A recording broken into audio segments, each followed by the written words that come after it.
Una kong attend sa simbahan, 8 years old ako. Tapos natuto ko ng art form ko, mga 10 years old ako. 45 years old na ako ngayon. Ginagawa ko pa rin yung inumpisa kong gawin yung 10 years old ako. Yan. Alam niyo ba yung ABS-CBN? Yes. Alam niyo yung Pilipinas Got Talent? Yung season 1 doon, ang nag-champion si Jovit Valdivino. Top 6 ako doon sa season 1. Grand finalist ako. Ako yung nag-puppet doon. Okay? Natandaan niyo? Okay, ako si Kuya Luther. Tapos, nung bata pa ako, nung high school kami, lumaki ako sa lugar na magulo. Ang tawag doon sa lugar namin, Villarreal. Ang siga doon, si Okso. Ang tawag doon sa lugar namin, bahay ng Okso. Yung Okso gang yun. Okay? Tapos, pag tumawid ka sa highway, sa kabilang kalye, bahay naman ng kabilang gang. Ang tawag doon sa kabilang gang, Sputnik. Okay? Mga bata pa kayo, baka hindi nito alam, pero yung mga may edad na alam nila yung Okso at yung Sputnik. Tama po? Dahil matatapang yan. Okay?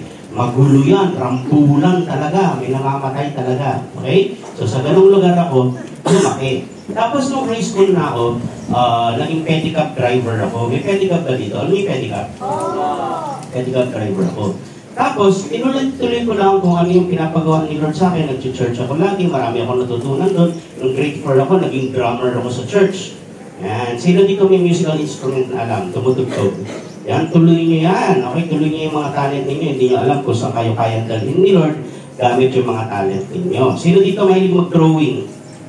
Drawing. Yan. Alam niyo ba yung drawing? Yan lang yung kayang kung magpe-painting kayo, minsan wala na yung nag-painting, tapos yung drawing niya, palaki ng palaki yung halaga. Okay, ganyan yan. Para yung mas malakas pa po kumita ang tamang drawing ng isang tao na gumanda yung pangalan, kasi kailangan gumanda yung pangalan eh. Sabi sa Proverbs, sa aklat ng kawikaan, mas maigi o mas mainam ang magandang pangalan kaysa sa kayamanan. Sabihin niyo pangalan. Pangalan. Pangalan. Okay. Alam niyo ba kayo, sabihin niyo yung pangalan niyo, hawakan yung dibdib niyo, tapos sabihin niyo sa sarili niyo yung pangalan niyo. Alam niyo ba yung kasaysayan ng pangalan niyo? Ako sasabihin ko sa inyo kung ano ibig sabihin ng pangalan ko. Okay? Ang ibig sabihin ng pangalan ko, Ruther, yun ay nicknames o palayaw ng mga magulang ko. Rudy at saka Perry. Okay? Kaya kahit saan ako mapunta, ang tatay ko, patay na tatay ko. So, pero kahit saan ako mapunta, kahit anong gawin ko, dala ko yung mga magulang ko. Kaya kahit anong gawin ko, ginagalingan ko. Kahit saan ako mapunta, inaayos ko. Bakit? Kasi dala ko yung magulang ko. Intindihan niya? Okay. Tayo, mga anak tayo ng Diyos. Naniniwala ba kayo? Sabi ko sa Bible sa Psalms, kahit wala kang tatay, wala kang nanay, kahit mapabayaan ka ng magulang mo, ako hindi kita papabayaan, hindi kita kakalimutan. Okay? Huwag na huwag nyo iisipin kinalimutan kayo ng Diyos. Kung may kanya-kanyang pinagdadaan ng hirap, pero siguro yung sa inyo, mas mahirap yung sa inyo. Pero huwag nyo iisipin kinalimutan kayo ng Diyos. Tanong nyo, bakit nandito sila? Sila Kuya Justin. Pinsan nyo ba si Kuya Justin? Relative nyo ba siya? Tanong nyo ba siya nandito? Tanong nyo bakit? Tanong nyo bakit? Kasi hindi kayo nakakalimutan ng Diyos. Yan, diba? Yan. Tinanong ko kay Kuya Justin, anong meron Kuya Justin? Birthday mo ba? Sabi niya, hindi po. Anong meron? First fruit. Ang ibig sabihin ng first fruit, pag may binigay sa kanya si Lord, bago niya gamitin yung ibang bagay para sa sarili niya, iniisip niya kung anong gustong gawin ng Diyos. At naisip niya kayo. Ibig sabihin, pinaisip kayo ng Diyos sa Kanya. Naintindihan niyo? Palakpakan niya naman ng Diyos. Kaya yung mga bata pa kayo, marami pang pwedeng mangyari. Huwag na huwag kayong mawala ng pag-asa. Tingnan niyo yung kotse yung puti doon. Yun. Doon. Ngayon kotse ko ngayon. Fort Everest. Ano ko dati nung high school? Pwede ka? Right there. Okay? Yan. Kinuha ko lang, sinunod ko lang kung anong pinapagawa sa akin nila. Hindi yung madali. Okay? Hindi madali, hindi mabilis, pero sunod ka lang na sunod. No? Aalagaan ka ng Diyos, hindi kayo nakakalimutan. Kahit na yung binigay niya sa yung talent, simple lang. Ako ang talent ko talaga, yung pinaka-talent ko, marami akong kayang gawin. Photography, drums, drawing, pero ang pinaka-talent ko, puppet. Okay? Diyan isa ako sa pinakamagaling sa Pilipinas pagdating sa puppet. Sa encyclopedia ng Philippine Performing Arts, sa Cultural Center of the Philippines, nakasulat ang pangalan ko doon. Okay, sa tatlong pinakamagagaling magpapit. Okay, na ventriloquist. Marami kasi klase ng papit. Okay, si Juan Luna, talentadong Pinoy, si Oni Carcamoy, teacher niya, tsaka ako.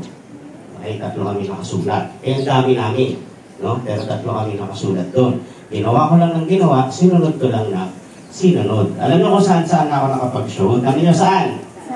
Sa Los Angeles, sa California, sa Korea, sa Singapore, sa Baclaran,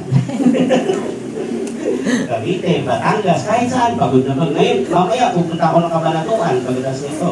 Okay? So, nakakapagod, pero masayang pagod. Alam niyo, nakakapagod mabuhay. Pero pag nagpapagod ka para sa Diyos, pagod kang masaya. Okay? Sabihin niyo, pagod ka masaya. Pagod ka masaya. Okay, ayan. So, pakilala ko sa inyo yung kapit ko. Ang pangalan niya, Titoy. Ayan. Meron itong sariling TikTok. Okay? Kung alam niyo yung TikTok, kung nag-TikTok tayo, meron siyang TikTok ni Titoy. Ito ang kauna-unahang puppet na naka-million views sa YouTube. Sa buong Pilipinas. Okay, kunin ko si Titoy. Kuya. Titoy. Ayan. Ano bang libangan niyo dito? Basketball. Oo, lakas. May billiards kayo dito? Mag-practice kayo ng maigi. Pwede kayong yumaman dyan. Si Efren Bata. Sarap na to. Ito si Titoy, okay? Ito ay missionary na puppet. Okay? Nakakaba po yung tripod niya, sir. Oo. Konting angin lang yan. Kaya nga. Ito po mura lang. Labas ko na po yan. Ang tawag dito sa gagawin ko, ventriloquism o puppet trick. Okay? Dito. Yan. Ayos ba? Ito si Titoy. Sabi niya, hello Titoy! Hello, Titoy! Ikaw, sabi mo naman. Hello. Sundan mo ako. Sundan mo ako. Sundan niyo ako. Hindi. Ako susundan mo. Sundan niyo daw siya. Saan ko pupunta? Hindi ka narating na alis na. Hindi, yung sasabihin ko, guriyahin mo. Okay po. Sabihin mo. Hello. Hello. Hello. Ako ba? Hello. Oo. Nasaan ka na? Hello. Walang signal. Walang signal, wala ka namang cellphone. Kaya pala walang signal. Sabihin mo, hello. Hello. Ako po si Titoy. Titoy ka din? Ikaw? Ako. Oo, router ako. Router. Router. Sabihin mo, router. Router. Titoy. Titoy. Router. Router. Titoy. Titoy. Anong pangalan mo? Titoy. Very good. Good. Sabihin mo, ako po si Titoy. Bumihin ka ako. Oo nga, sabihin mo. Ako po si Titoy. Very good. Very good. Ulit. Ulit. Oo. Very good. Ulit ka. Very good. Hindi yung pangalan mo. Anong pangalan mo? Ako po si Very good. Tanongin niyo siya, ilang taon ka na? Ilang taon ka na? 6 is on. 6. Sabihin niyo, 6. Anong gusto mo maging? Paglaki mo? 7 is on. Hindi, pag malaki ka na. Malaki. Malaki. Sabihin niyo, malaki. Malaki! Gano'ng kalaki? Ganito, sa akin. Ganyan. Oo, pag ganito ka nakalaki, ano gagawin mo? Magdadayet.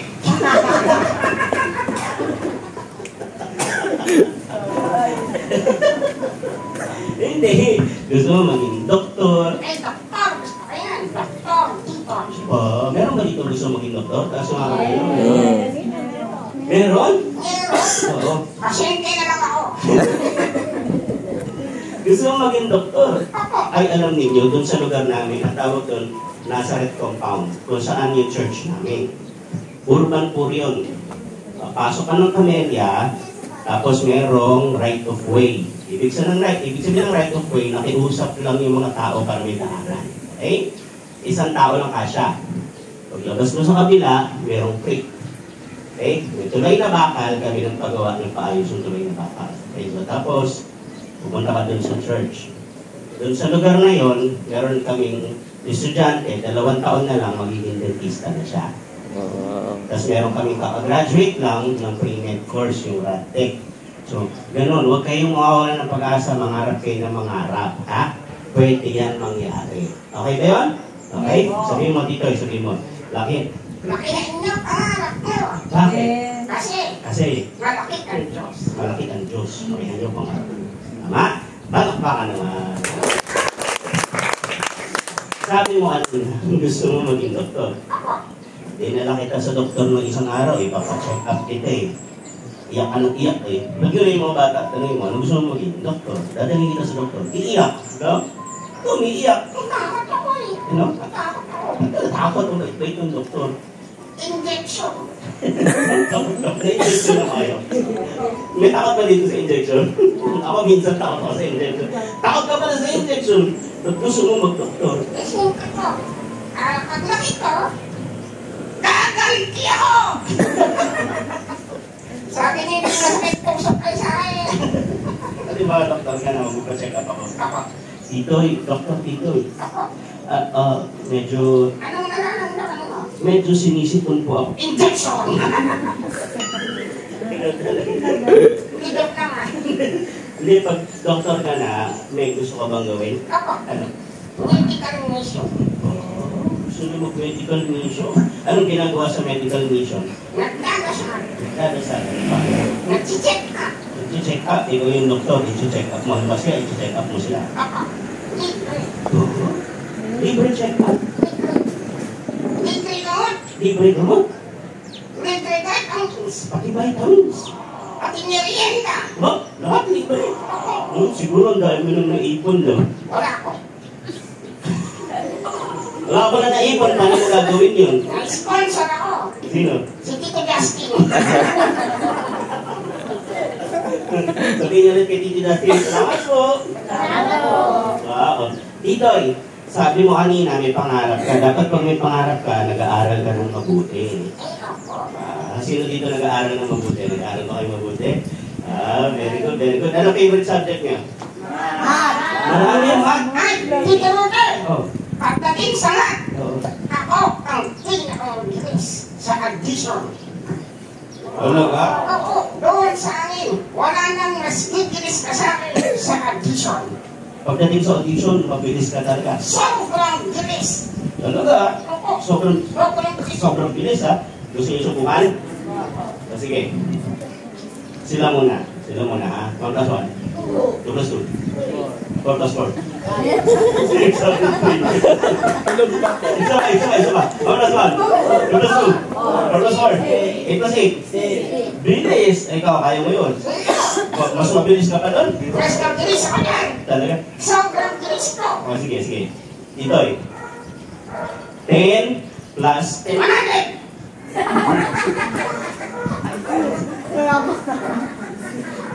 10 plus 10.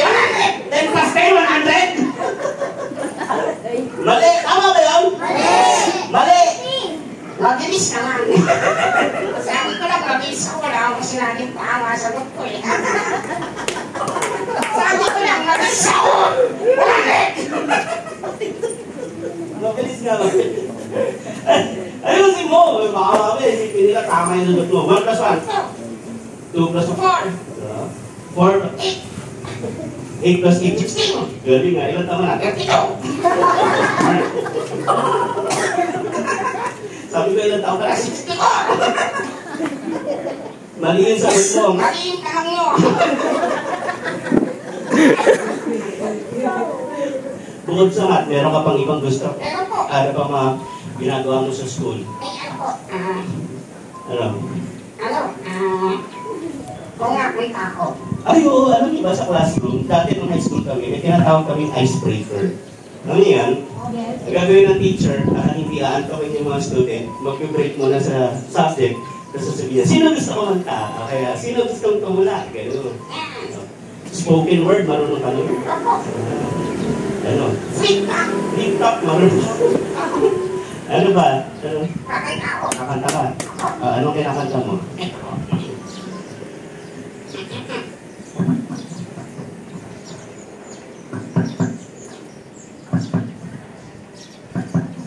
Buwang ka to. Pasok! Dito doon, dito yun. Saan? Dito. Nandyan. Oo. Paano papasok dyan? Malakas ng boses. Hello. Ano? Narinig mo? Opo, yung lakas. Tito.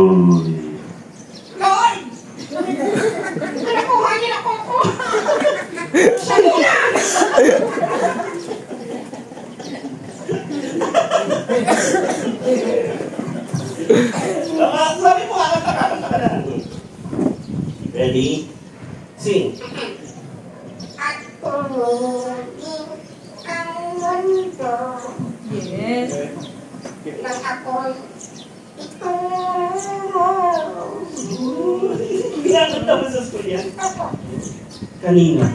kay teacher. Ginaganda mo kay teacher? Ako, Bakit? recitation. Ito lang sabi at tinanong niya ako, sino ang bumari kay Jose Rizal? Ito'y attorney Gil Awan. Nang ako'y ituro. Ngayon pa, Meron ka pang kanta. ako, Ano pa yung kanta mo? andyan ay nanangang, di ko na iwasan. Oo, talaga. Ako, Kanina mo kinakanta yan? sa classmate ko, Yes. Bakit? nangungopya.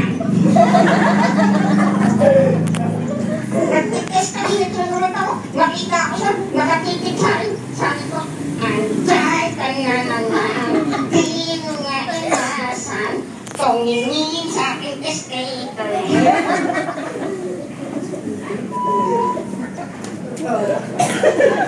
Sabi ko, teacher! Teacher, si classmate nangungopya. Sabi ni teacher, huli ka! Chicken! Sabi ni teacher, huli ka! Chicken! Sabi ni classmate, at tumigil ang mundo. Nang ako'y i-guidance niyo. Sayang ang allowance ko. Talaga, ang kulit mo, baka puro kulit ka lang, baka wala kang matutunan sa'yo. Dapat, pag nag-aaral ka, mag-aaral ka mabuti. Pag may pangarap ka, mag-aaral ka na mabuti. Ako, Tapos, dapat nagdadasal ka. Sino nagdadasal? Huwag niyo kalimutan magdasal, ha? Kasi alam niyo, yung pagdadasal, hindi yan responsibilidad. Yan ay privilege. Ibig sabihin, libreng pagkakataon na binibigay sa atin. Isipin ninyo, pwede mong kausapin yung Diyos na may gawa ng lahat. Isipin niyo. Oo, paano magdasal? So, una, pipigit ka muna para syempre makakonsentrate ka. Pipigit ka lang, tapos, yun yung, pipigit ka lang sa mo, Lord. Pipigit sa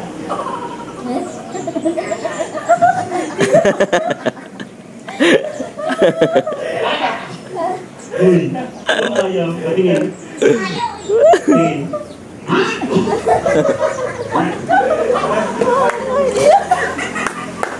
kalong-kalong ka. Talo up.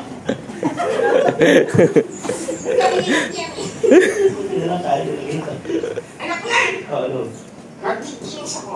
Magpapagames ka. Ako, Isa pang game. Kanina nag-games na sila eh. ako. Sige. Anong premyo? Pag pinalo niya ako, ang premyo, 1,000. Yes. 1,000 premyo. Pesos ah. Ako, Pag tinalo ka. ako, Sige. Anong game yan? titigan.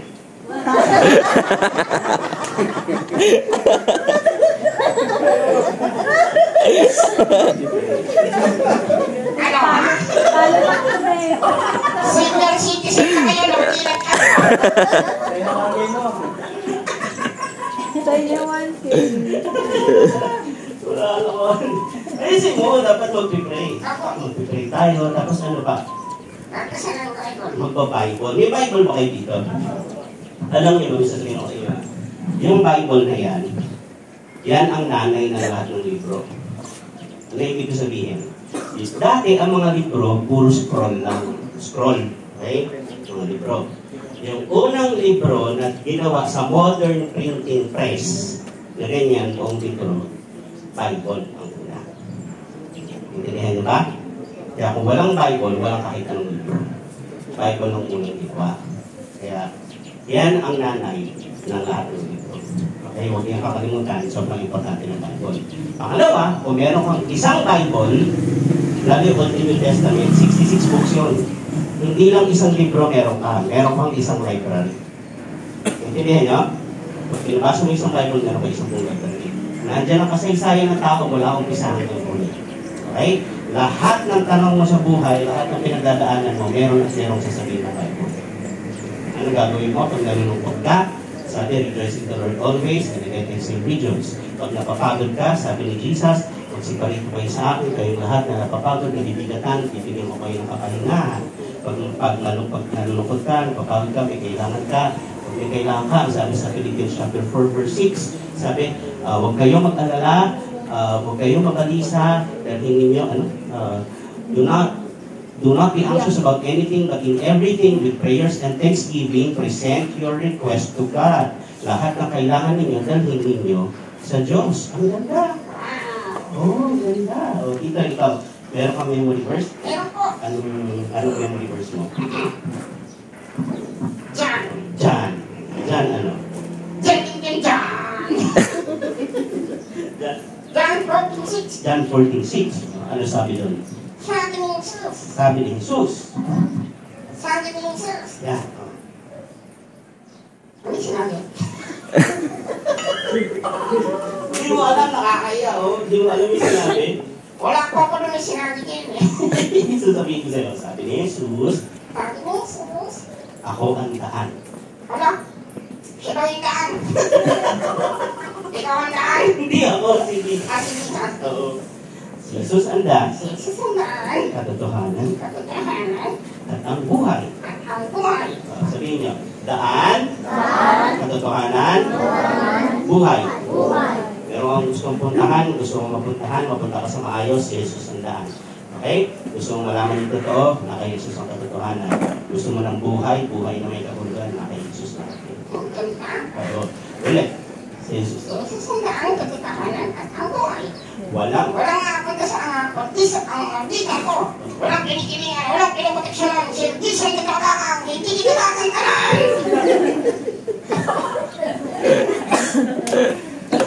Kung hindi kita tatantanan, hindi naman kasama yung pag sinawa mo hindi kita tatantanan. Eh kasi po, kahit anong nangyari, nandito pa rin tayo.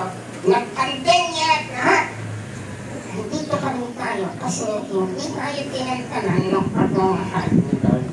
Oo, tama. Palakpakan naman. I thank you for sunshine. I thank you for rain. Alam mo ba yan? Sasabayan niyo ako ng pagkanta. Okay, ready, sing! I thank you for sunshine. I thank you for rain. I thank you for joy. I thank you for pain. It's a beautiful day. It's a beautiful day. It's a beautiful day. Maraming salamat, Titoy! Thank you po. Titoy, dito ka na. Dito ka na, sila. Uy, lumilipat ako. Nakalutang ako. Nakalutang ako. Ay, saan ako? Dito. Ala, sakaday ka na naman. Ayan. Ang kuryente, walang wifi. Hindi nga lang ako makakag-engel dito.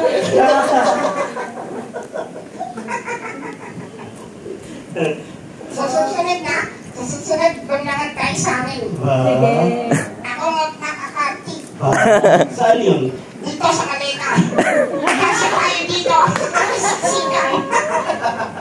Bye-bye!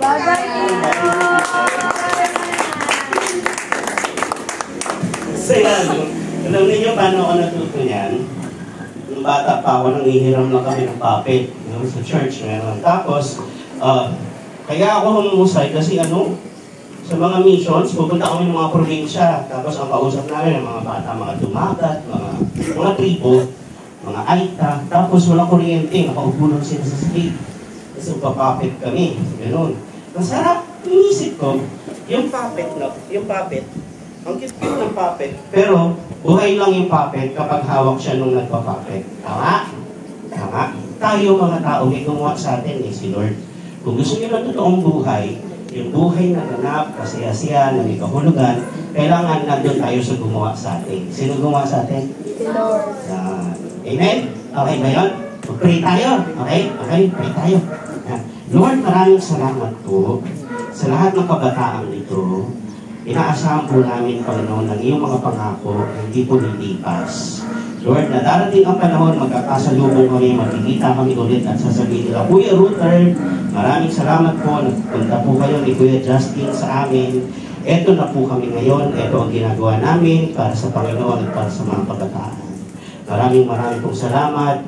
Punuin mo po, Panginoon, ng kapayapaan, ng kaligayahang galing sa iyo, Panginoon, ng sipag, ng tiyaga, ng tibay ng loob, Panginoon, at ng pagpapala sa lahat po ng kanilang mga pangangailangan ang mga kabataan ito. We thank you so much for their lives, Lord, and we give your peace that transcends all human understanding, Lord God, to be with them.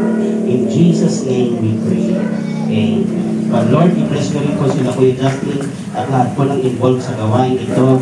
At ito po, Mercy Ministry Mission to the World. Maraming salamat po. In Jesus' name, amen. Palakpakan ba kayo, Lord? Ayos ba? Enjoy.